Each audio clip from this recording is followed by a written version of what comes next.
You know those moments when life throws you a curveball so unexpected, so out of left field, that it changes everything you thought you knew about yourself? Well, picture this.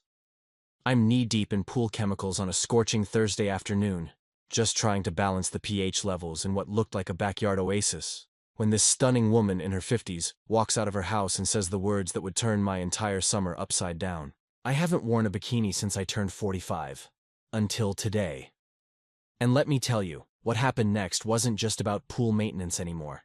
Before we jump back in, tell us where you're tuning in from, and if this story touches you, make sure you're subscribed, because tomorrow, I've saved something extra special for you. This is the story of how fixing someone's pool led to something I never saw coming, and why sometimes, the most beautiful surprises come from the most unexpected places. My name is Cole Martinez, 29 years old, and I've been running Martinez Pool Services for the past 4 years. Not exactly the life plan I had when I graduated with a business degree, but sometimes life has its own ideas about where you're supposed to end up. I inherited this little operation from my grandfather after he passed, and what started as a temporary thing to keep his legacy alive somehow became my entire world. Most people think pool maintenance is just skimming leaves and adding chlorine, but there's an art to it. Every pool has its own personality. Some are high-maintenance drama queens that need constant attention. Others are steady and reliable, barely requiring more than a weekly checkup. I've learned to read water chemistry like some people read books, and honestly, there's something peaceful about bringing order to something that could easily turn into a swamp without proper care. The Phoenix heat was brutal that July morning, the kind that makes asphalt soft and turns car steering wheels into torture devices. I'd already knocked out 3 maintenance calls before 11 a.m., my truck loaded with all the usual suspects: test strips, algicide, shock treatment, and enough chlorine to sanitize a small city. My route that day included some of the nicer neighborhoods, in North Scottsdale, where the pools are bigger than most people's entire backyards, and the homeowners usually stay inside their air-conditioned mansions while I work. I'd been doing pool maintenance long enough to have a routine down to a science. Pull up to the house, unload my gear, test the water, make adjustments, clean the skimmers, vacuum if needed, and move on to the next job. Simple, predictable, exactly the way I liked it. After my divorce 2 years ago, a messy affair involving my ex-wife Ashley and her sudden realization that she needed space to find herself, I'd grown to appreciate the simplicity of my work. Pools don't lie to you, they don't suddenly decide they want something different, and they definitely don't leave you for their yoga instructor. The house at 2847 Desert Ridge Way was my 4th stop that day, a Mediterranean-style villa with terra-cotta tiles and enough desert landscaping to make a botanical garden jealous. The pool was a kidney-shaped beauty with a built-in spa and a waterfall feature that probably cost more than my truck. I'd been servicing this pool for about 6 months, ever since Mrs. Pemberton moved to assisted living and her daughter took over the property. I'd only met the daughter once before, briefly, when she'd given me the access codes and explained that she was renovating the place to eventually sell it. She'd seemed nice enough. Professional. Organized. The kind of person who probably had color-coded calendars and actually used them. But that first meeting had been all business, handshakes and paperwork. Nothing that prepared me for what was about to happen. The gate code worked as usual, and I wheeled my equipment through the side yard toward the backyard oasis. The pool looked good from a distance. Crystal clear water, clean tiles, the automatic cleaner doing its lazy dance across the bottom. This was going to be a quick job, maybe 30 minutes tops, just a chemical adjustment and skimmer cleaning. Set up my test kit on the patio table and started running the usual diagnostics. pH was sitting at 7.8, a little high but nothing dramatic. Chlorine levels looked good. Total alkalinity needed a small bump. I was making notes on my service sheet when I heard the sliding glass door open behind me. "You must be Cole," came a voice that immediately made me look up from my chemical readings. Standing in the doorway was not the same woman I'd met 6 months ago. This woman was, well, she was striking in a way that caught me completely off guard. She looked to be in her early 50s, with shoulder-length auburn hair that caught the sunlight, wearing a flowing white sundress that somehow managed to be both elegant and casual. There was a confidence in the way she carried herself, like someone who had figured out exactly who she was and wasn't apologizing for it. Yes, ma'am, Cole Martinez from Martinez Pool Services. I managed, suddenly aware that I was standing there in my work uniform with pool test strips in my hand like some kind of aquatic scientist. You must be… I realized I didn't actually know her name.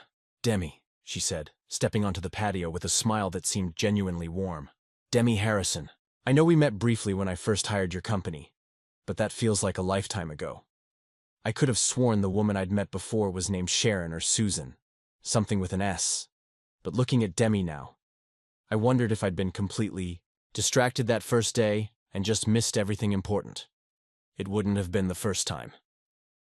Right, of course. How's the renovation going? I asked, trying to sound professional while my brain was apparently short-circuiting for no apparent reason. Slowly but surely, she laughed, and there was something musical about it. Turns out updating a house built in 1987 is like performing surgery with a sledgehammer. Everything's connected to everything else. I nodded like I understood home renovation, which I absolutely did not. Well, the pool's in great shape. Should just take me a few minutes to balance everything out. Perfect, she said, then paused. Mind if I ask you something? Sure, I said, though something in her tone made me think this wasn't going to be about pool chemicals. How old do you think I am? I nearly dropped my test kit. In my 4 years of pool maintenance, through hundreds of houses and thousands of conversations, no one had ever asked me that question. It felt like a trap, the kind of question that has no right answer and several wrong ones. I really couldn't say, I stammered, which was both honest and completely inadequate. She laughed again, but this time there was something different in it, something I couldn't quite identify. I'm 53, Cole. 53 years old. And you know what I realized yesterday? I shook my head, because I definitely did not know. And I was starting to suspect this conversation was heading somewhere I hadn't prepared for. I realized I've been living like an old woman for the past 8 years ever since my divorce, playing it safe, staying covered up, acting like my life was basically over just because I hit some arbitrary number. She gestured toward the pool. I've had this beautiful pool for 6 months and I've never once actually used it. Not once. That's a shame, I said, and immediately felt stupid for such an inadequate response. It is a shame, she agreed, but I'm thinking today might be different. And that's when she said it, the words that would replay in my head for weeks afterward. I haven't worn a bikini since I turned 45, until today. I stood there holding my pool chemicals like an idiot, trying to process what she'd just told me, trying to understand why my heart had suddenly decided to start beating in double time, and trying very hard not to think about what she'd just implied about her plans for the day. The silence stretched between us for what felt like an eternity, but was probably only about 5 seconds. I stood there like a statue, test kit in hand, trying to figure out how to respond to a statement that had somehow managed to be both completely innocent and absolutely loaded at the same time. I mean, Demi continued, seemingly unaware of my internal malfunction. Life's too short to spend it hiding, don't you think? Absolutely, I managed, though my voice came out higher than usual. I cleared my throat and tried again. I mean, yes, definitely. Life's short. Great. Real eloquent, Cole. I was pretty sure my grandfather, who could charm the paint off a fence with his stories, was rolling over in his grave watching me fumble this conversation like a teenager asking someone to prom. Demi walked over to where I was standing, close enough that I caught a hint of her perfume.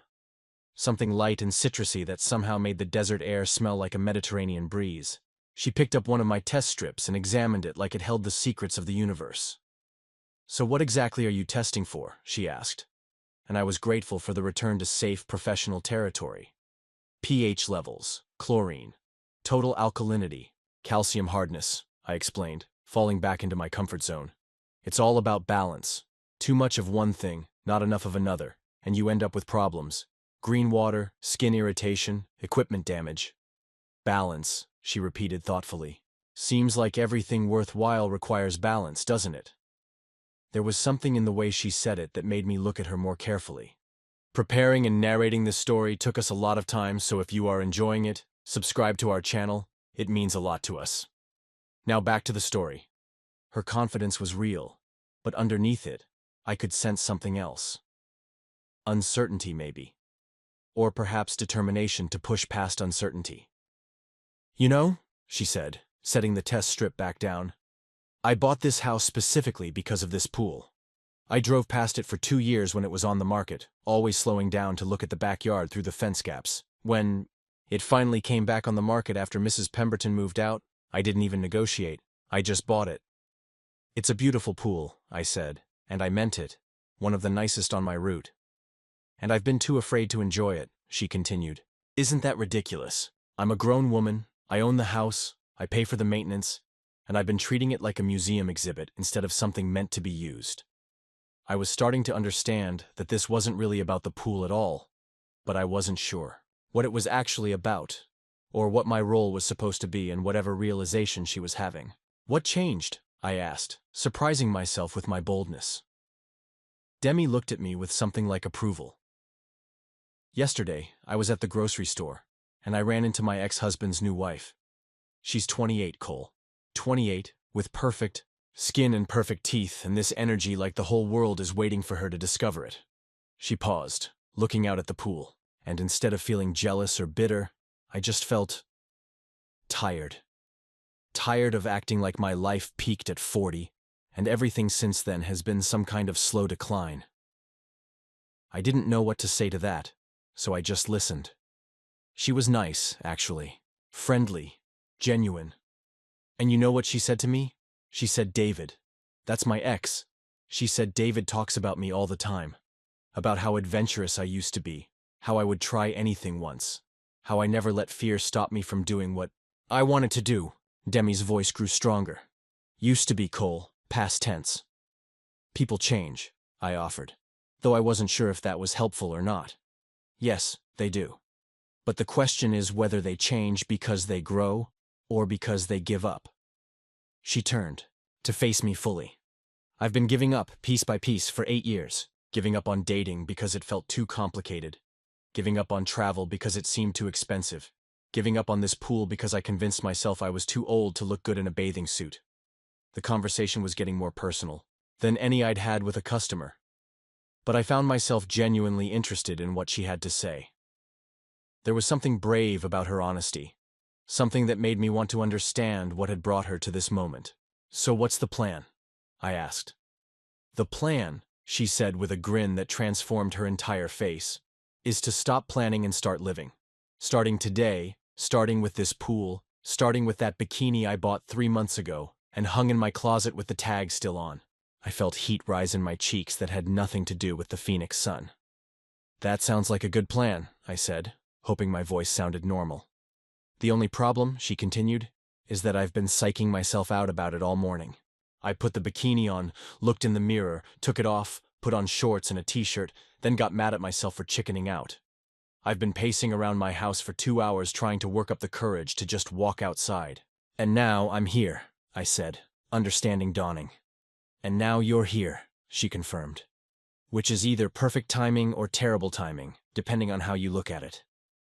I set my test kit down on the patio table and looked at her directly.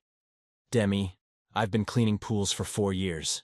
I've seen people of every age, every shape, every background enjoy their pools. The only thing that matters is that you're comfortable and you're safe. Everything else is just noise. She studied my face for a moment, like she was trying to determine if I was being genuine or just professional.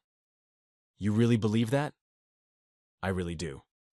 And for what it's worth, anyone who bought a house specifically for a pool and then doesn't use it is definitely overthinking things. That earned me a real laugh, the kind that seemed to surprise her as much as it did me. You know what, Cole? You're absolutely right. She straightened her shoulders like she was preparing for battle. I'm going to go change, and when I come back out, I'm going to get in my pool for the first time since I bought this house. And you're going to pretend like it's the most normal thing in the world while you finish whatever chemistry magic you need to do. Deal, I said, though my stomach was doing strange things at the thought of continuing to work while she swam. Give me 5 minutes, she said, already heading toward the house. And Cole? Yeah? Thank you. I know this is probably the weirdest conversation you've had with a customer, but thank you for listening. She disappeared through the sliding door, leaving me alone with my thoughts and a pool that suddenly seemed like the least important thing in the backyard. I tried to focus on my work, adjusting the chemical levels and cleaning the skimmers, but my mind kept wandering to the woman inside the house who was either about to make good on 8 years of self-imposed limitations or talk herself out of it entirely. 5 minutes turned into 10, then 15. I was beginning to think she'd changed her mind when I heard the sliding door open again. I deliberately kept my eyes on my equipment, giving her space to change her mind if she needed to. "Cole?" came her voice, softer now, less certain. I looked up, and there she was. Standing there in a navy blue bikini with a flowing cover-up draped over her shoulders, Demi looked absolutely radiant. Not because she had the body of a 20-something, she didn't, and that wasn't the point. But because she looked like a woman who had just conquered her own fears. There was a nervous energy about her, like she was still deciding whether to retreat or push forward. But the fact that she'd made it this far was clearly a victory. "How do I look?" she asked. And I could hear the vulnerability beneath the brave. A front. "You look like someone who's about to enjoy her pool," I said, which seemed like the right balance of honest and respectful. She laughed, some of the tension leaving her shoulders. "Diplomatic answer." "True answer," I corrected. "You bought this house for this pool. Seems like it's time you two got properly acquainted." I went back to my chemical testing, giving her space to get comfortable. I heard the soft sound of her cover-up hitting the patio chair, then the gentle splash as she stepped into the shallow end. When I glanced over, she was standing waist-deep in the water, her arms spread out like she was embracing the whole experience. "Oh my God," she breathed. "This feels incredible." The pure joy in her voice made me smile. This was why I liked what I did, not the chemicals or the equipment, but the moments when people remembered why they wanted a pool in the first place. "Water temperature's perfect today," I said, noting the readings on my thermometer. 82 degrees. Most people prefer it between 80 and 84. "Most people are smart," she said, moving deeper into the pool. "I can't believe I've been missing this for 6 months." I continued working, testing and adjusting, but I found myself stealing glances at her as she explored her pool like it was a new discovery. She wasn't swimming laps or showing off. She was just moving through the water with this sense of wonder, like she was remembering something she'd forgotten about herself. "Can I ask you something?" she said after a few minutes. "Sure." "Do you swim?" "Not often," I admitted. "Kind of hard to relax in a pool when you spend all day thinking about what could go wrong with the equipment." "That's sad," she said, floating on her back now. "It's like being a chef who never enjoys eating." "Never thought of it that way." "What do you do for fun, Cole, when you're not fixing other people's pools?" It was such a simple question, but it caught me off guard. When was the last time someone had asked me about fun? Well, I like to read. History books mostly, and I restore old motorcycles in my garage. Motorcycles? Her interest seemed genuine. "What kind?" "Right now I'm working on a 1973 Honda CB750. Found it in a junkyard, completely seized up, but the frame was solid." I was surprised by how easy it was to talk to her. Same principle as pools, really. Everything needs to be in balance for it to work properly. "You like fixing things," she observed. "I guess I do. There's something satisfying about taking something broken and making it whole again." She was quiet for a moment, floating near the deep end. "What broke you?" The question hit me like a physical blow. I looked up from my test kit to find her, watching me with those intelligent eyes. And I realized she wasn't making casual conversation anymore. "I'm sorry," she said quickly. "That was too personal. I don't know why My marriage," I said, surprising myself with the honesty. My ex-wife, she left me for her yoga instructor.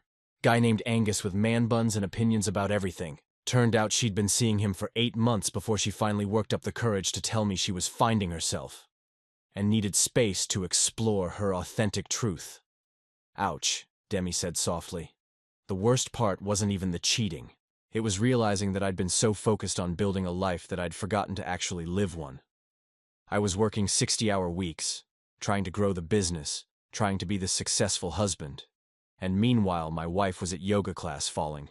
In love with someone who actually talked to her about things that mattered. I hadn't meant to say all that. I never talked about Ashley with customers, barely talked about her with friends.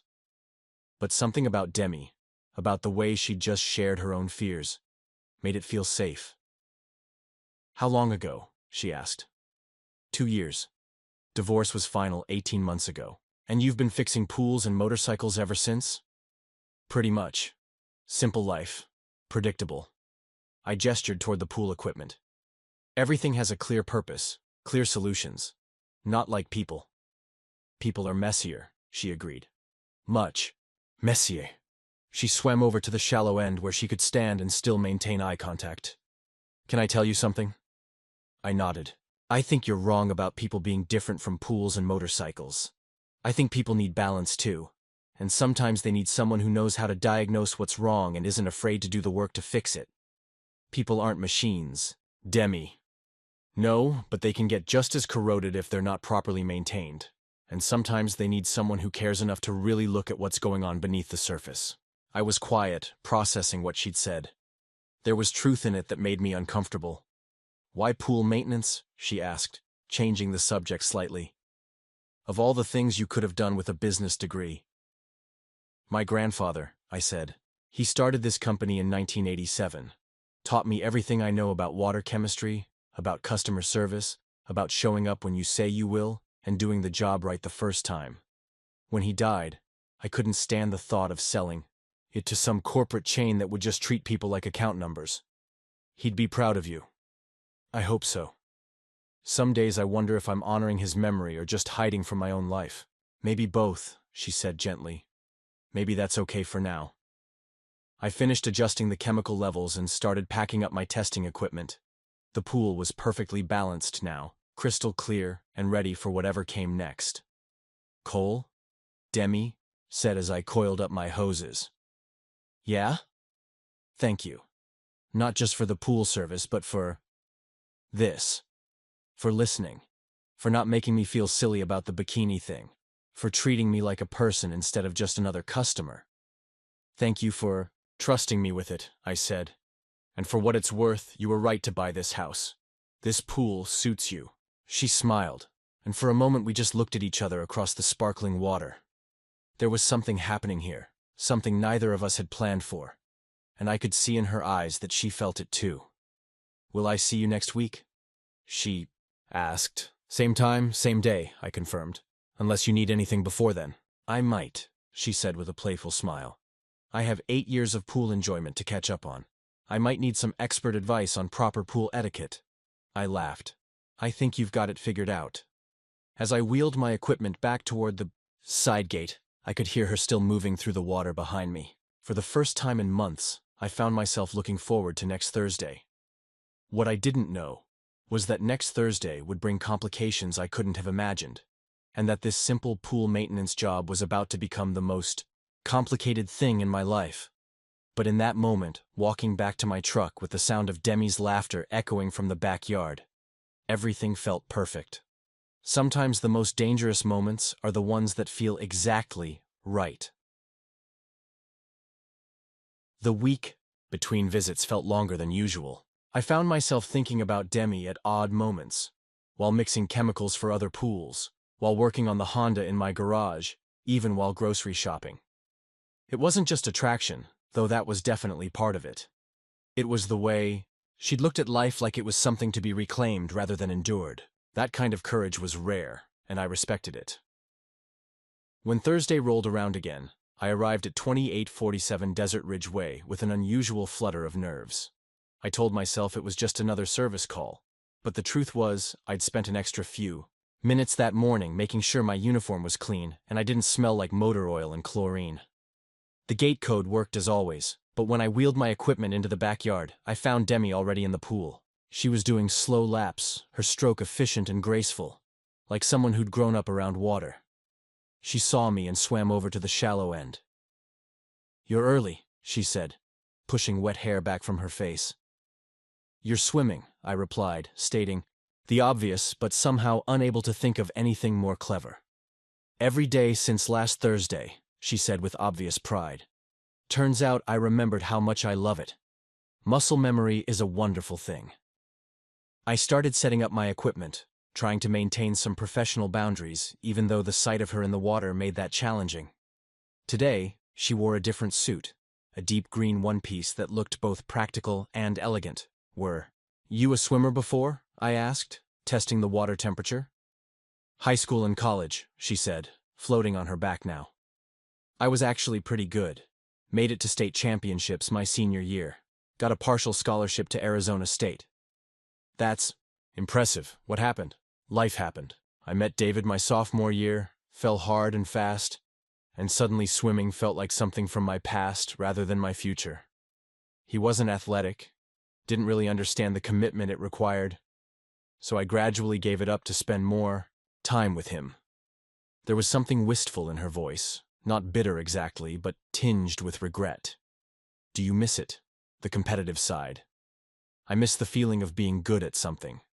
Really good. Swimming was the first thing I ever did where I felt like I had natural talent combined with the willingness to work for it." She paused. "I miss feeling strong." I recorded the chemical readings on my service sheet, noting that everything was perfectly balanced from my work the week before. "You seem pretty strong to me. Most people don't buy a house and completely renovate it on their own." "That's different. That's just stubbornness disguised as independence." She swam over to the pool's edge where I was working. "Strength is doing something that scares you because you know it's right. Weakness is avoiding something because you're afraid of failing." "Which category does this fall into?" I gestured toward the pool. "Both, probably. I was terrified to put on a bathing suit again, but I knew that if I didn't, I'd spend the rest of my life making excuses." She hauled herself up to sit on the pool's edge, water dripping from her legs. "What about you? What scares you?" The question caught me off guard. I was supposed to be the service professional here, but Demi had a way of turning conversations personal that felt natural rather than intrusive. "Honestly, trusting someone again. Ashley really did a number on me. Not just the cheating, but the way she made me feel like I wasn't enough. Like I was this boring, predictable guy who couldn't give her what she needed." "Were you boring?" I looked up from my test kit, surprised by the directness of the question. Maybe? I worked a lot. I liked routine. I wasn't the kind of guy who planned surprise weekend trips or wrote poetry or whatever it was she was looking for. That doesn't make you boring. That makes you stable. There's a difference. Try telling that to someone who's fallen in love with a guy who teaches hot yoga and plays guitar at coffee shops. Demi laughed, but not unkindly. "Oh, the musician phase. Every woman goes through it at least once. Usually ends badly. This one didn't. They got married 6 months after our divorce was final. Bought a house in Sedona, started some kind of spiritual retreat business. Last I heard, they were expecting their first kid." "And how does that make you feel?" I paused in my work, really considering the question. Confused, mostly. For 2 years I convinced myself that I wasn't enough for her, that I needed to become someone more exciting, more spontaneous. But now I wonder if we were just wrong for each other from the start. "What made you think you were right for each other in the first place?" "We met at a business networking event. She was starting an event planning company. I was trying to grow my grandfather's pool business. We both worked hard, had similar goals, seemed to want the same things out of life." I shook my head. Turns out wanting the same things and actually being compatible are two different animals. "Very different," she agreed. "David and I met in college, like I said. He was studying business. I was majoring in kinesiology with dreams of maybe becoming a physical therapist. We seemed to fit on paper. Same hometown, similar backgrounds, our parents approved of each other. But we never really talked about who we were underneath all that." "What do you mean?" "I mean, I never told him about my secret dream of swimming in the Olympics, or how I sometimes drove to the mountains just to hike alone and think. He never told me that he actually hated his business classes and wanted to be a writer. We spent 4 years together building a relationship based on who we thought the other person wanted us to be. I finished balancing the chemicals and started cleaning the skimmers." That sounds exhausting. It was. By the time we got married, I felt like I was constantly performing this role of David's wife instead of just being myself. And I think he felt the same way about being Demi's husband. Is that why it ended? Part of it. The bigger part was that we stopped growing in the same direction. I wanted to travel, maybe start a family, take some risks. He wanted security, predictability, a nice house in a good neighborhood where we could settle into our roles and stay there forever. She kicked her feet in the water.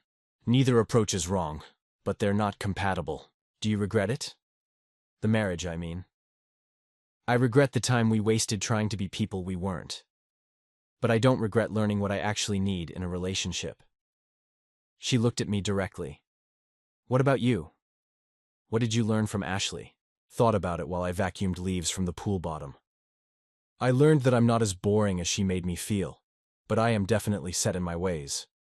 I learned that I need someone who appreciates consistency rather than someone who sees it as a character flaw.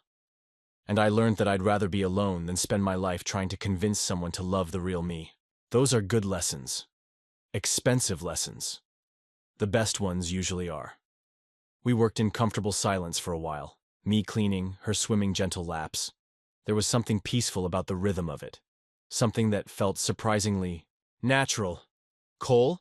She said as I was coiling up my vacuum hose. Yeah? Can I ask you something personal? Shoot. When was the last time you did something just for fun? Not work-related, not improvement-related, just pure enjoyment? I opened my mouth to answer, then closed it again. I honestly couldn't remember. That's what I thought, she said gently. You know what I realized this week? Swimming every day? I forgot how good it feels to do something just because it makes me happy. Not because it's good for me. Not because it accomplishes some goal. Just because it brings me joy. Swimming makes you happy. Swimming makes me feel like myself again. There's a difference. She climbed out of the pool and grabbed her towel. When's the last time you felt like yourself, Cole? The question hit harder than I expected. When was the last time I'd felt like myself rather than like someone playing a role? When had I stopped being Cole Martinez, the guy who restored motorcycles and read history books and actually enjoyed life, and become just Cole Martinez, the reliable pool guy who showed up on time and fixed things? I don't know, I admitted. That's okay, she said. I didn't know either until this week, but I think figuring it out might be the most important thing we can do. As I packed up my equipment, I found myself wondering what it would feel like to rediscover that version of myself, and I wondered if Demi might be the kind of person who could help me find him. 3 days after my last visit to Demi's, I found myself doing something I hadn't done in 2 years. I called a customer outside of business hours. Not for an emergency, not for a scheduling issue, but because I couldn't stop thinking about her question. When was the last time I felt like myself? The phone rang twice before she answered. Cole? Is everything okay with the pool? The pool's fine, I said, suddenly feeling foolish. I wanted to ask you something. Okay. I could hear water splashing in the background. Hold on, let me get out. Of course she was swimming. It was 7 in the evening, and she was living her new life while I was sitting in my garage staring at motorcycle parts and wondering when I'd become such a coward. Sorry, she said, her voice clearer now. What's your question? You asked. Me when I last felt like myself, and I've been thinking about it for 3 days. I think I know the answer. I'm listening. 2 years ago, right before Ashley left, I had this customer, an elderly guy named Mr. Peterson, who had this vintage 1965 Mustang that had been sitting in his garage for 15 years. Engine was completely shot, interior was falling apart, but he loved that car. His wife had just passed away, and working on it was the only thing keeping him going. I paused, remembering the weight of that time. The way Mr. Peterson's grief had somehow helped me understand my own. Go on, Demi said gently. I wasn't supposed to work on cars. That's not what my business does. But he was so lost, and I had some experience with engines from the motorcycle work, so I started going over there on weekends, just helping him figure out what needed to be done. We worked on that car for 6 months. That sounds like exactly the kind of thing you would do. Ashley hated it. Said I was wasting time on some old man's fantasy instead of focusing on growing our business. She couldn't understand why I would, Work for free, why I would care about something that didn't benefit us directly. I ran my hand through my hair. But working on that car with Mr. Peterson, that felt like the most important thing I'd ever done. More important than expanding the business, more important than networking events or 5-year plans. What happened to the car? We got it running. Mr. Peterson died 6 months later, massive heart attack. But his son told me he spent his last few months driving that Mustang every single day. Said his dad felt like himself again for the first time since his wife died. Demi was quiet for a moment. And when did you stop feeling like yourself? The day Ashley moved out. She took the coffee maker and the good towels, and my confidence that I was the kind of person worth staying for. After that, I just focused on work. Safe, predictable, profitable work. Cole? Yeah, I think you're still that person. The one who helped Mr. Peterson. You're just scared to let him out again. Her words hit something deep in my chest, something that had been locked away since the divorce. Maybe. Would you like to come over for dinner tomorrow? Nothing fancy, just, I'd like to cook for someone again, and maybe you could tell me more about that motorcycle you're working on. The invitation was simple, but it felt monumental. Are you sure?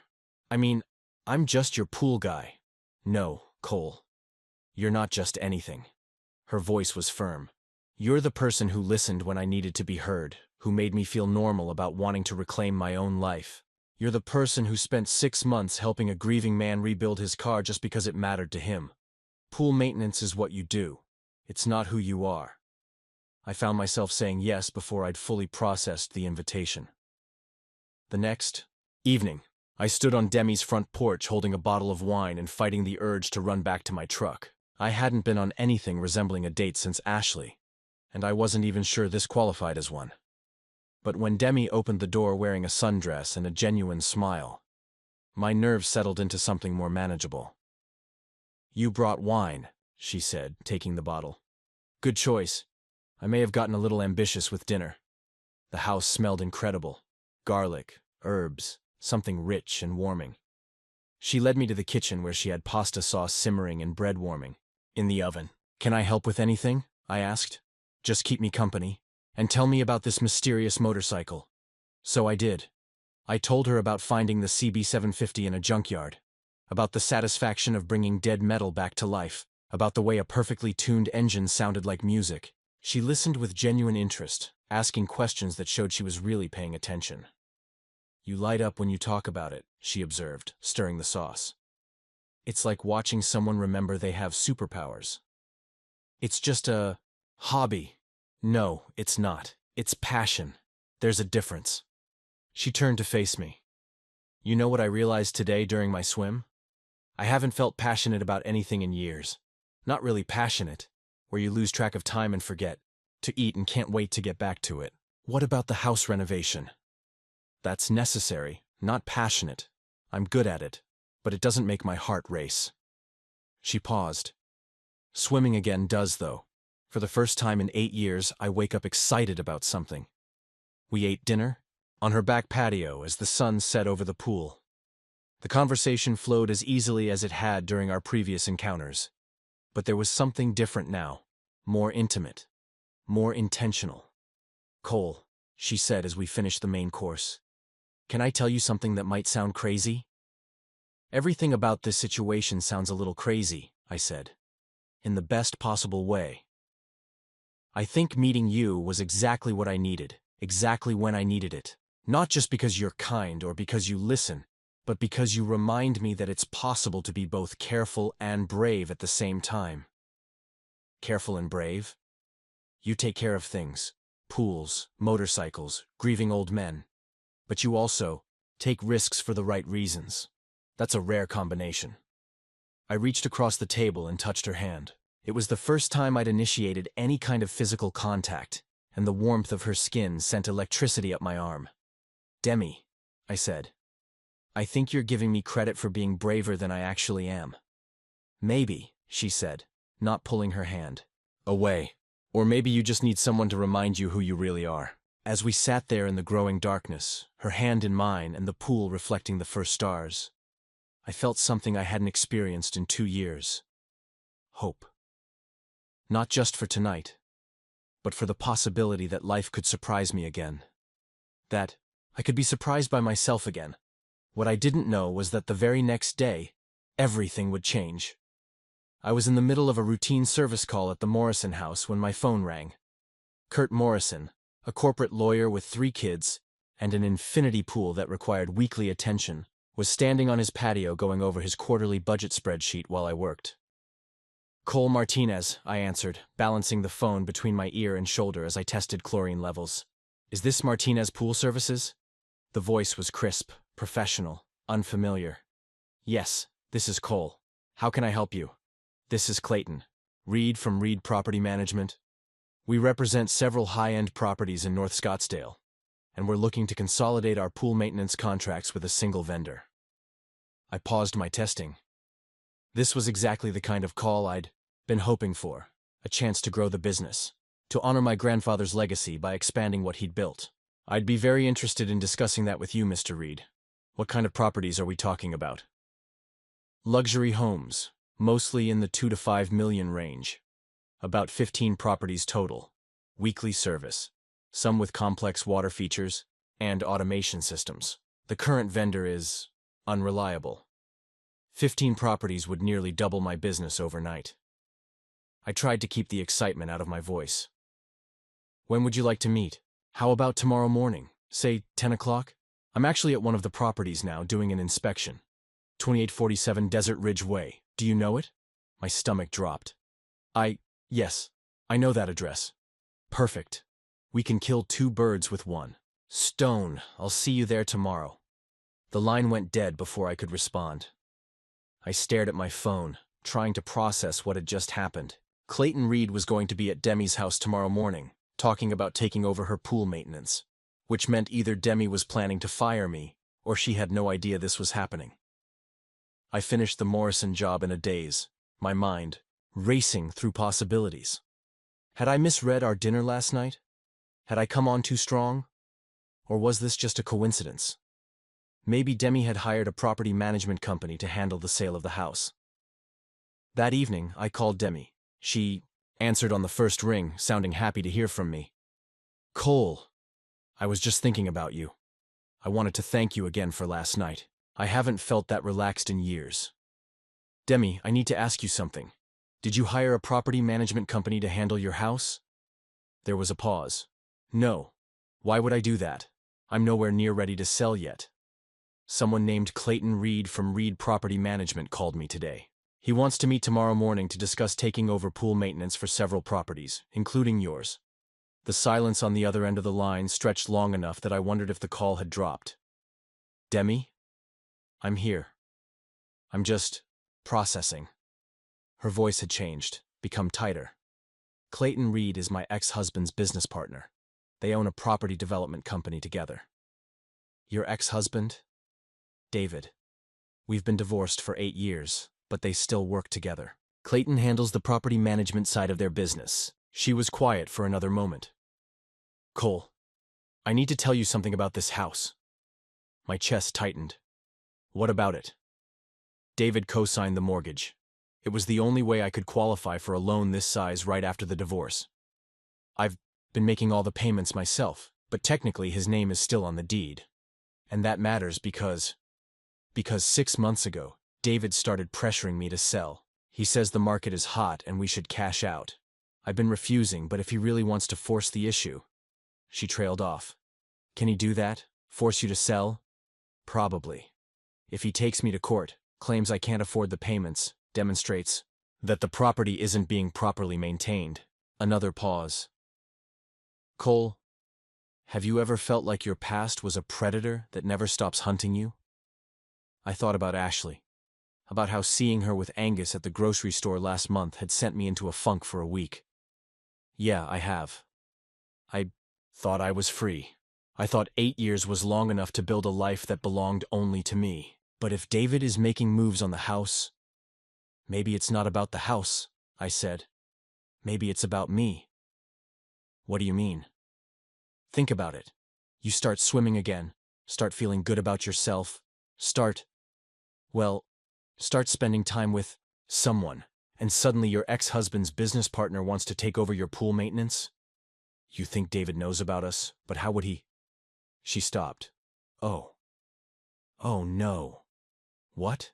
My neighbor, Mrs. Kellerman. She's friends with David's mother. They play bridge every Tuesday. Demi's voice was getting smaller. If she saw you coming over for dinner, if she mentioned it to David's mom. This could all be a coincidence, I said, though I didn't believe it myself. Clayton Reed doesn't do coincidences, Cole. He's the kind of man who researches the competition before he decides what to have for breakfast. I was quiet, trying to figure out what this meant for us, for the business opportunity, for everything. Cole? Demi's voice was barely above a whisper. I'm here. What are you going to do tomorrow? It was the question I'd been dreading. On one hand, this could be the business break I'd been working toward for 4 years. 15 high-end properties, reliable income, the kind of growth that would make my grandfather proud. On the other hand, it felt like a trap, a way to insert David back into Demi's life and remove me from it. I don't know yet, I admitted. If you take the contract, you'd have to stop servicing my pool. Conflict of interest, right? Probably. And if you don't take it, I lose the biggest business opportunity I've ever had. We sat in silence, the weight of the situation settling between us. Finally, Demi spoke. Cole, I need you to know something. Whatever you decide tomorrow, I won't blame you. This is your livelihood, your grandfather's legacy. I can't ask you to sacrifice that for whatever this is between us. This isn't just about business, Demi. I know. But it is about your future. And I've already disrupted enough lives by being selfish about what I want. What do you mean? David used to say I was selfish. That I wanted things that didn't make practical sense. That I prioritized my feelings over what was smart or responsible. Her voice cracked slightly. Maybe he was right. David was wrong about a lot of things, I said firmly. Don't let him be wrong. About this too.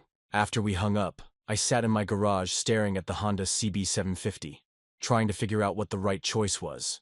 The smart business decision was obvious. Take the contract, grow the company, secure my financial future.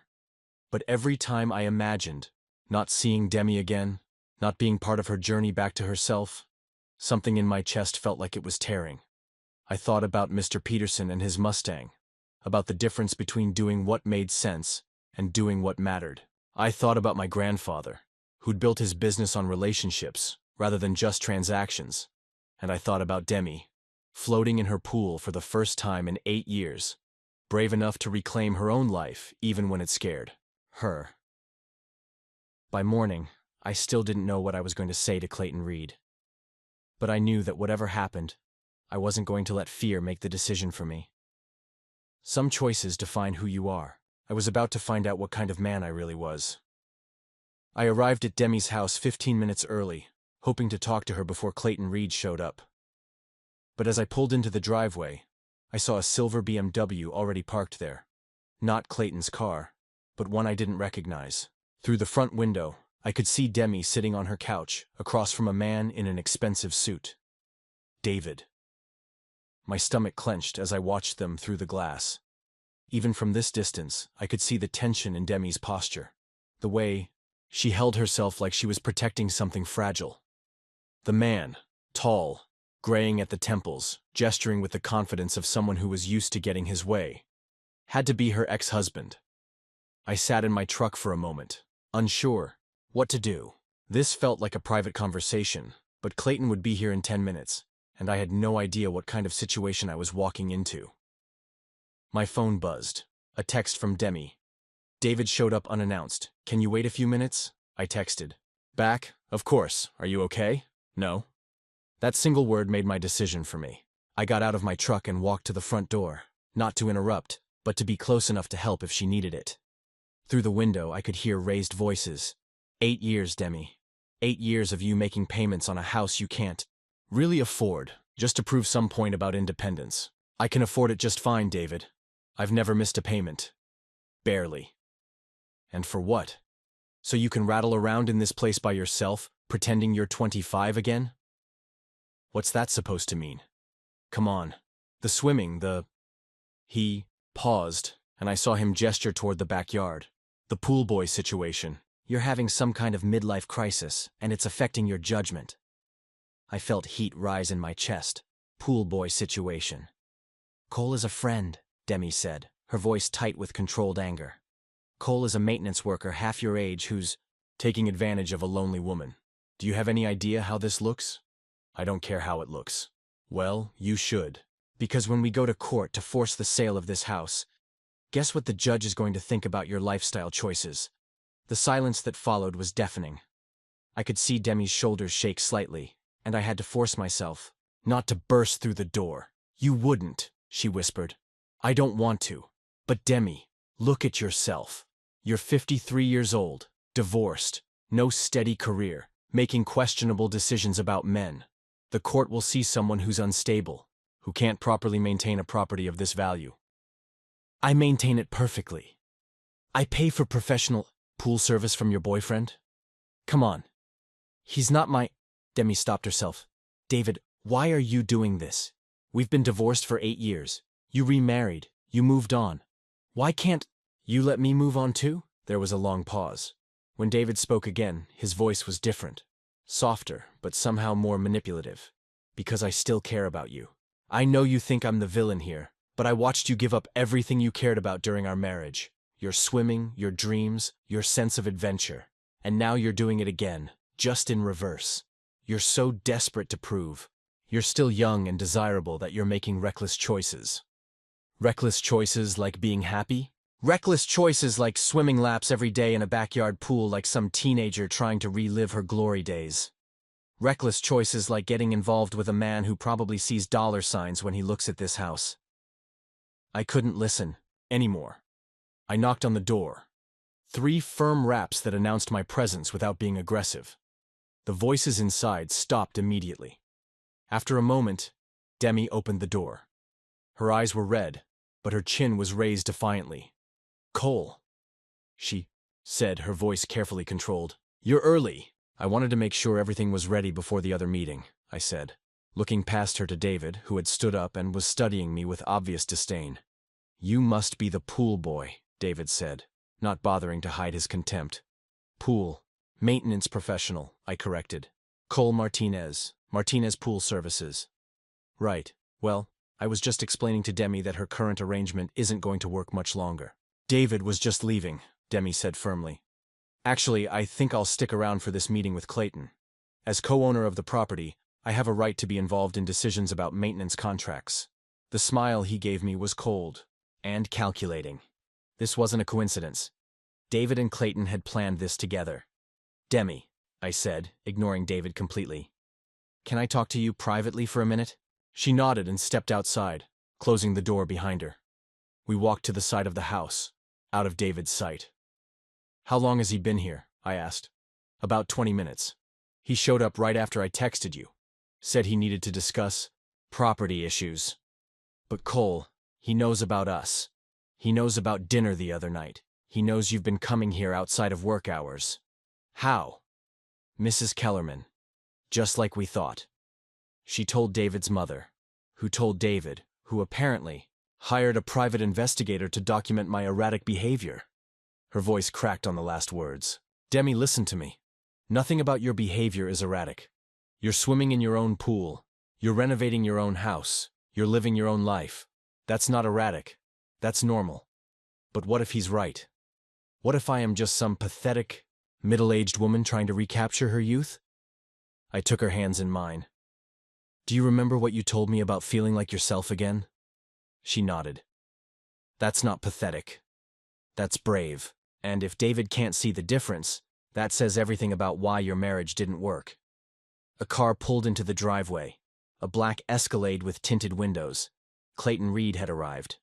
What are you going to do? Demi asked. I'm going to tell Clayton Reed that I'm not interested in his contract. Cole, no. You can't sacrifice your business for me. I'm not sacrificing anything. I'm choosing what matters over what's profitable. There's a difference. But the money will come from somewhere else. Maybe not as quickly, maybe not as easily, but it'll come. You know why? Why? Because I'm good at what I do. And I'm not just talking about pool maintenance. I squeezed her hands. I'm good at seeing what people really need, at taking care of things that matter. Your ex-husband sees dollar signs and opportunities for control. I see a woman who's brave enough to reclaim her own life, and I want to be part of that story. Clayton Reed was walking toward the front door now, briefcase in hand, looking like exactly the kind of man who measured success by the number of people he could manipulate in a single morning. Ready? I asked Demi. Are you sure about this? I've never been more sure of anything in my life. We walked back toward the house together. David was waiting by the front door with a smug expression, clearly expecting to watch me get fired and Demi get forced into submission. He had no idea what was coming. Clayton Reed turned out to be exactly what I'd expected. A man in his 40s, with perfect teeth, a firm handshake, and the kind of smile that never reached his eyes. He walked up to the front door like he owned the place, which, given his business relationship with David, he probably thought he did. Mr. Martinez, I presume, he said, extending his hand. Clayton Reed, thanks for meeting me here. Actually, I said, not taking his hand. I'm here to tell you I'm not interested in the contract. Clayton's smile faltered for just a moment before snapping back into place. I think there might be some confusion. This is a very lucrative opportunity. Perhaps we should discuss the details before you make any hasty decisions. No confusion, I said. I'm perfectly happy with my current client base. David had appeared behind Clayton, his expression shifting from smug anticipation to barely controlled anger. I think you should listen to what Clayton has to offer, Cole. This is a legitimate business opportunity. From the man who hired a private investigator to spy on his ex-wife, I'll pass. I didn't spy on anyone, David said, his voice rising. I documented concerning behavior that affects property values and… David, stop. The voice came from behind me. Demi had stepped outside, and something in her posture had changed. She looked taller somehow, more solid. Just stop. A car door slammed in the driveway, and we all turned to see a woman in her 20s getting out of a Honda Accord. She had Demi's auburn hair and determined jawline, but where Demi moved with careful grace, this woman charged forward like she was ready for battle. Mom? What the hell is going on here? She looked from David to Clayton to me, her eyes settling on David with obvious distaste. And why is he here? Selma, Demi said, and I heard relief in her voice. I didn't know you were coming. Mrs. Kellerman called me, said there were concerning developments and I should check on you. Selma made air quotes with obvious sarcasm. She mentioned something about men in expensive suits harassing you. Clayton straightened his tie. I'm Clayton Reed, Reed Property Management. We're here to discuss maintenance contracts for… I know exactly who you are, Selma cut him off. Your dad's business partner. The one who helped him hide assets during the divorce. That's a serious accusation, Clayton said, his professional demeanor slipping slightly. It's also true. I was 21, not blind. Selma turned to her. Mother, Mom, you don't have to deal with this. Tell them to leave. It's not that simple, honey. Your father co-signed the mortgage and… So what? You've been making the payments for 8 years. You've improved the property, maintained it perfectly. Any court would see that. David stepped forward. Selma, your mother is making some questionable choices. This pool maintenance situation… You mean Cole? Selma looked at me for the first time, sizing me up. The guy who's been taking care of Mom's pool professionally for months, who convinced her to actually use it for the first time since she bought the house. Among other things, David said darkly. What other things? Selma's voice was dangerous now. He's been coming here for dinner, spending time here outside of work hours. Your mother is getting emotionally involved with someone completely inappropriate. Inappropriate. How? Selma stepped closer to David. Because he's younger? Because he works with his hands? Because he makes Mom smile for the first time in years? I could see where Demi got her strength. Selma was fierce in a way that reminded me of a protective lioness.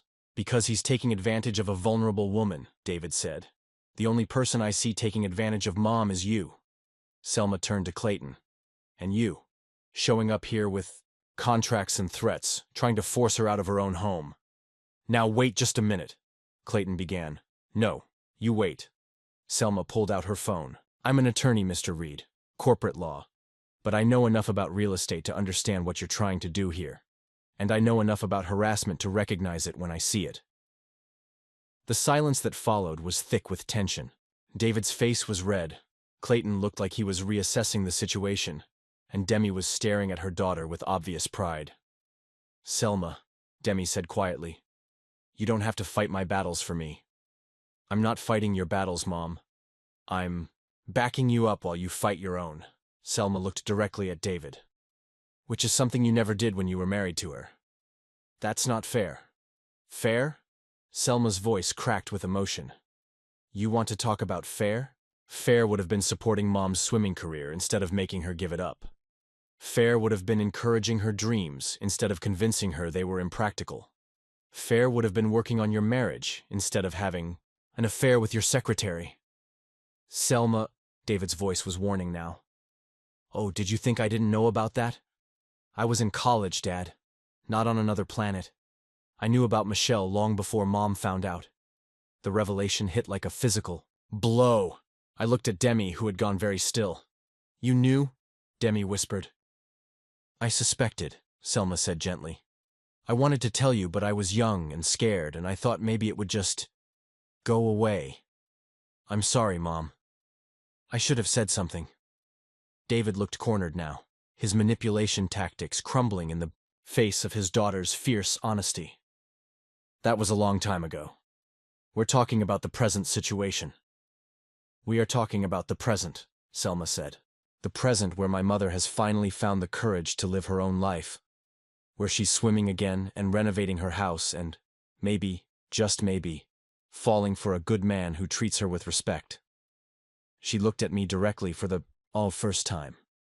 You are a good man, right? Because if you're not, you'll have to deal with me.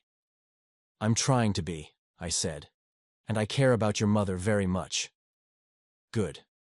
Then help me get these parasites off her property. Clayton cleared his throat. Perhaps we should table this discussion for another time. Perhaps you should take your contract and shove it, Selma said sweetly. Selma? Demi said, but she was smiling. What?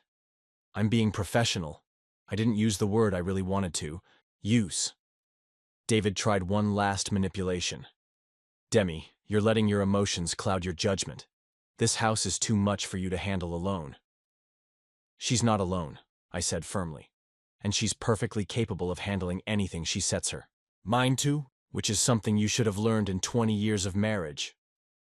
You don't know anything about our marriage? David snapped. I know enough, I said. I know you convinced a talented athlete to give up her sport. I know you convinced a strong woman that she was too much trouble, and I know you're still trying to convince her that she's not capable of making her own decisions. And I know, Selma added, that Mom is done listening to you. Aren't you, Mom? Demi looked at David, then at Clayton, then at me and Selma. When she spoke, her voice was clear and steady. Yes. I'm done listening to you, David. I want you and Mr. Reed to leave my property. Now. Demi, you're making a mistake. Maybe, but it's my mistake to make. David and Clayton exchanged glances. They had clearly expected this to go differently. This isn't over, David said as they walked toward their cars. Yes, it is, Demi replied. As their cars disappeared down the street, Selma turned to me. So, Cole Martinez, want to explain to me exactly what your intentions are with my mother? Selma's question hung in the air like a challenge. I looked from her to Demi, trying to figure out how to explain feelings I was still processing myself. Honestly, I said, I'm not entirely sure what my intentions are. This all started as a professional relationship, and somewhere along the way it became something else, something important. That's not really an answer, Selma said, crossing her arms. Selma, Demi said gently. Cole doesn't owe us. Actually, he does, Selma interrupted. Not because of some outdated idea about asking permission, but because you've been hurt enough. Because you've spent 8 years rebuilding yourself after Dad destroyed your confidence. And I'll be damned if I'm going to watch someone else mess with your head. I understood her protectiveness, even admired it. But there was something I needed to say. Your mother is the strongest person I've ever met, I said. She bought a house for a pool, and then had the courage to finally use it. She's renovating an entire property by herself. She stood up to your father and his business partner without backing down. I'm not here to rescue her, Selma. I'm here because being around her makes me want to be a better version of myself. Selma studied my face for a long moment. And the age difference doesn't bother you? Should it? Some people would say, some people spend a lot of time worrying about other people's business instead of focusing on their own, I said. Your mother is 53. I'm 29. We're both adults, we're both single, and we care about each other. I don't see what's complicated about that. What about the long term? Selma pressed. Have you thought about what happens when she's 60 and you're 36? Or 70 and you're 46? Selma. Stop, Demi said, her voice firmer now. No, it's okay, I said. It's a fair question. I looked at Selma directly. I've thought about it, and honestly, I'd rather have 20 years with someone who makes me feel alive than 50 years with someone who makes me feel dead inside. Something shifted in Selma's expression. That's actually a good answer. Thank you. Don't get cocky. I'm still watching you. My phone rang, interrupting the moment. The caller ID showed a number I didn't recognize, but something about it seemed familiar. Excuse me, I said, stepping away to answer. Cole Martinez. Mr. Martinez? This is Dr. Sarah Walsh from Phoenix General Hospital. You're listed as the emergency contact for Miguel Santos? My blood went cold. Miguel was my assistant, the kid I'd hired 6 months ago to help with the heavier maintenance jobs. Young, eager, trying to work his way through community college. Is he okay? He's been in an accident, a fall from a ladder, while cleaning a pool. He's stable, but he's asking for you. I'll be right there. I hung up and turned back to Demi and Selma, both of whom were watching me with concern. I have to go, I said. My assistant Miguel is in the hospital. He fell while working. Oh my God, Demi said. Is he okay? They said he's stable, but I ran my hand through my hair, trying to think. This is exactly what I was afraid of. He's just a kid, and I sent him to do a job that— Cole, Demi said firmly. Accidents happen. This isn't your fault. I'm his boss. I'm responsible for his safety. You're also not God, Selma said dryly. Shit happens, even to careful people. I was already walking toward my truck when Demi called after me. Cole, wait. She jogged to catch up with me. Which hospital? Phoenix. General. I'm coming with you. You don't have to. I want to. Miguel is important to you, which makes him important to me. Selma appeared beside us. I'll drive. You're too shaken up to be behind the wheel. The drive to the hospital was tense. I kept replaying the morning's events in my head. The confrontation with David and Clayton, the revelation about the affair, Selma's protective interrogation, and now this. It felt like everything was falling apart at once. Tell me about Miguel, Demi said from the passenger seat. He's 21. Smart kid, really hard worker. His family immigrated from Mexico when he was 12. He's studying engineering, working for me part-time to pay for school. I stared out the window. He wanted to take on more complex jobs, prove he could handle anything. I should have said no. What happened? Selma asked. I don't know the details yet, but I sent him to service a pool with a second-story deck access. Probably had to climb up to check the equipment and— I trailed off. And accidents happen, Demi said again. Cole, you can't protect everyone from everything. I can try. At what cost? You'll drive yourself crazy trying to control every variable. We pulled into the hospital parking lot, and I was out of the car before Selma had fully stopped. Inside, the smell of disinfectant and the harsh fluorescent lighting immediately reminded me of the last time I'd been in a hospital, when my grandfather was dying. Miguel was in room 314, awake but groggy. His left leg was in a cast, and he had bandages on his arms, but he smiled when he saw me. Boss, he said weakly. Sorry about this. Don't apologize, I said, pulling up a chair. What happened? Stupid mistake. I was cleaning the second-story pool, and the ladder wasn't secured properly. When I went to climb down, it shifted. He gestured to his leg. Broke my tibia in 2 places. Doctor says I'll be on crutches for at least 8 weeks. 8 weeks. That meant he'd miss the rest of the summer season, the busiest time of year. It meant he'd lose income he needed for school. It meant I'd failed to protect someone who trusted me. Miguel, I said, I'm going to cover your medical bills. And your salary while you're recovering. Boss, you don't have to. Yes, I do. This happened while you were working for me. But your insurance will cover some of it. I'll cover the rest.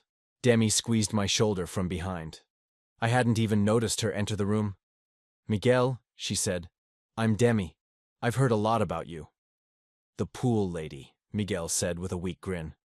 Cole talks about you all the time. I felt heat rise in my cheeks. I do not.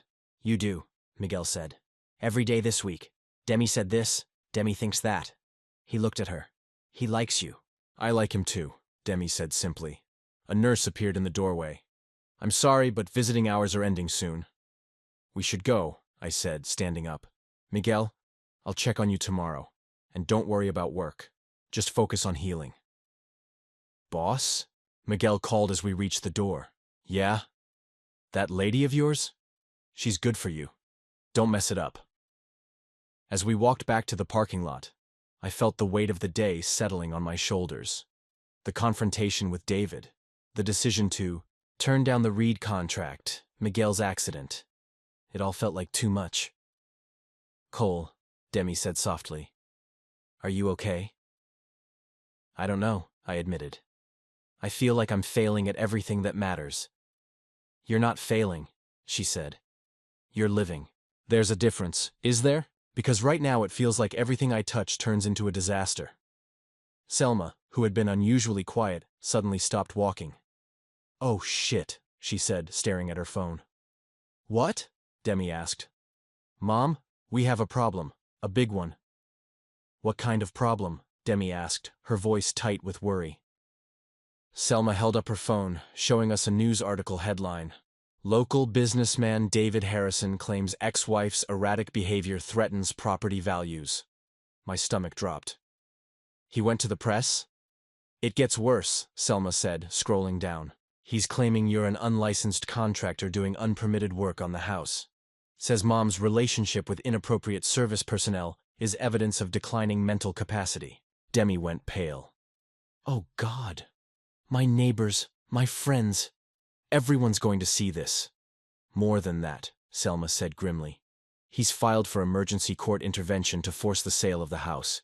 Claims you're a danger to yourself and the property. I felt rage building in my chest. That son of a… Wait, Selma said, still reading.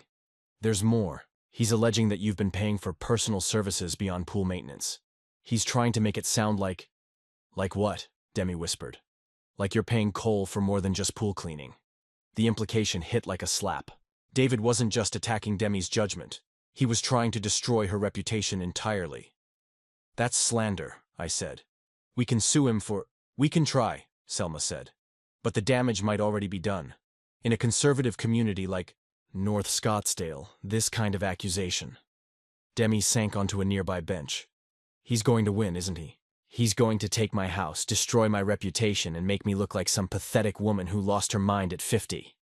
No, I said firmly. He's not. Cole, you don't understand. David doesn't fight fair. He never has. He'll use every dirty trick, Let him. I sat down beside her. Demi, look at me. She raised her eyes to mine, and I saw fear there, but also something else. The same strength that had made her put on that bikini. The same courage that had made her stand up to David earlier. Do you remember what you told me about swimming? About feeling strong? She nodded. You're still that person. The woman who made it to state championships, who bought a house for a pool, who had the guts to use it again after 8 years. David can write all the articles he wants, but he can't change who you are. But what if people believe him? Then, they don't deserve to know the real you. I took her hands. Demi, I've spent 4 years playing it safe, avoiding risks, trying to protect myself from getting hurt again. But you know what I learned today? What? Playing it safe doesn't actually keep you safe. It just keeps you small. I stood up, decision crystallizing in my mind. I'm not going to let David destroy what we have because I'm afraid of what people might think. What are you saying? I'm saying we fight back. Not with lawyers and press releases, but by living our lives openly and honestly. If David wants to make this about us, then let's show everyone who we really are. Selma looked intrigued. What did you have in mind? Tomorrow is the annual North Scottsdale Chamber of Commerce mixer. David will be there. Clayton will be there. Half the neighborhood will be there.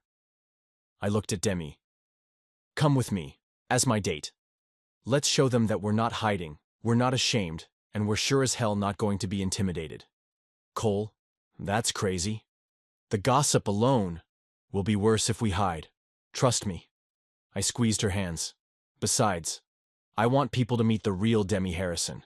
The one who renovated a house by herself, who's an incredible swimmer, who's brave enough to start over at 53, not the cartoon villain David's trying to create. Demi looked at Selma. What do you think? I think, Selma said slowly, that hiding makes you look guilty. And I think Cole's right. The best way to fight lies is with truth. Plus, I added, I've been to these things before. They're boring as hell. I could use someone interesting to talk to. That earned me a small smile from Demi. You really want to do this? Knowing it might make things harder for your business? My business is built on relationships, not gossip. The people who matter will judge me by my work, not by tabloid headlines. I paused. Besides, after today, I realized something important. What's that?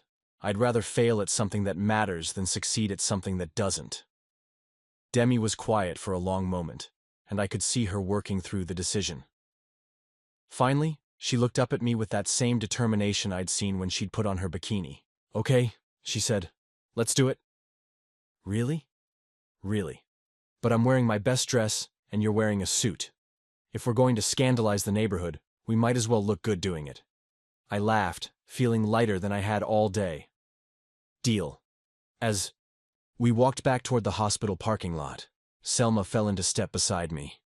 Cole? Yeah? For what it's worth, I think you're exactly what my mother needs. Someone who sees her strength instead of her age. Someone who encourages her to be brave instead of safe. Thank you. Just don't make me regret saying that. I'll do my best. Tomorrow, we'd face the consequences of our choice. But tonight, for the first time in years, I felt like the person I was supposed to be. The North Scottsdale Country Club ballroom was exactly what I'd expected. Crystal chandeliers, white tablecloths, and enough small talk to drown a person. But walking in with Demi on my arm, I felt invincible. She'd chosen a midnight blue dress that was elegant without being flashy, and she carried herself with the confidence of someone who had nothing to hide. I'd managed to find a suit that didn't make me look like I was playing dress-up, and together, we looked like we belonged. The reaction was immediate. Conversation stopped mid-sentence as we entered. I felt dozens of eyes on us. Heard the whispered conversation starting behind raised hands. Second thoughts? I asked quietly. Not a chance, Demi replied, squeezing my arm. We'd barely made it to the bar when David appeared, flanked by Clayton and a woman I didn't recognize. Probably his current wife. His face was flushed. Whether from alcohol or anger, I couldn't tell.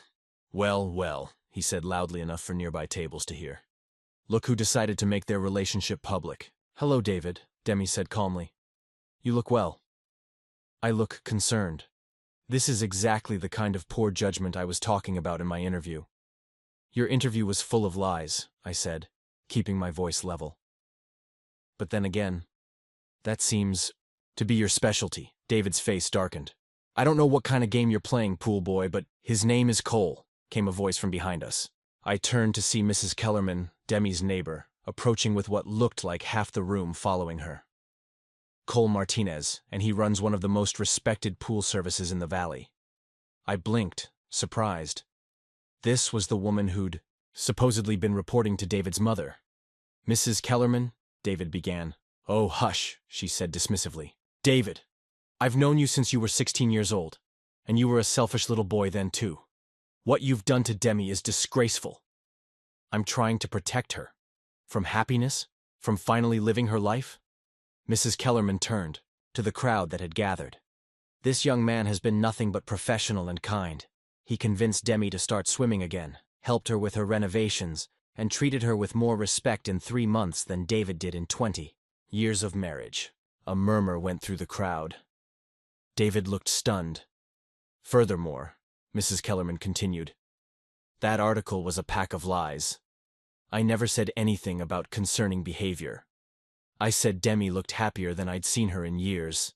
You told my mother, David started. I told your mother that Demi had found a nice young man who made her smile. Your mother is the one who got her knickers in a twist about the age difference. Mrs. Kellerman looked around the room. As if any of us haven't seen May-December romances work out perfectly well. Several people in the crowd nodded in agreement.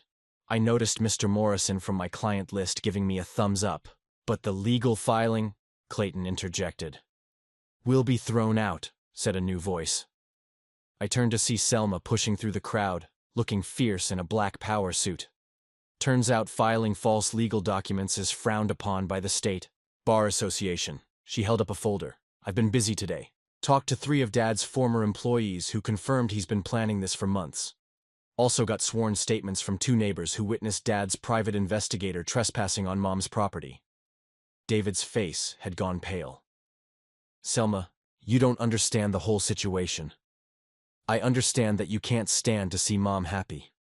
I understand that you've been trying to control her for 8 years after the divorce, just like you controlled her during the marriage. Selma's voice carried across the silent room. But mostly, I understand that you're a bitter man who can't accept that your ex-wife is braver than you ever were. The silence was deafening. Then, slowly, someone started clapping. Mrs. Kellerman, followed by Mr. Morrison, then others, until most of the room was applauding. David looked around desperately, realizing he'd lost the crowd completely. This isn't over, he muttered. Yes, it is, Demi said, speaking for the first time since the confrontation began. Her voice was clear and strong. David, I loved you once, but I'm not the same woman who married you. I'm not afraid of you anymore. I'm not ashamed of my choices, and I'm not going to spend another day of my life seeking your approval. She turned to address the room. I'm 53 years old. I bought a house with a pool and I use it every day. I hired Cole to maintain that pool, and along the way I fell for him. He's kind, honest, hard-working, and he sees me as I am, not as some aging woman who should be grateful for any attention. She paused, looking directly at David. That's not a scandal. That's called living. The applause this time was thunderous. David, Clayton, and his wife made a hasty exit, leaving Demi and me standing in the center of a room full of supportive faces. So, I said to Demi as the crowd began to disperse, how do you feel? She smiled, and it was radiant. Like I can breathe again. Good, I said, taking her hand. Because I think we should dance. There's no music. There will be. And as if, on cue, the country club's DJ started playing something slow and romantic. Demi laughed and stepped into my arms, and for the first time in years, everything felt exactly right.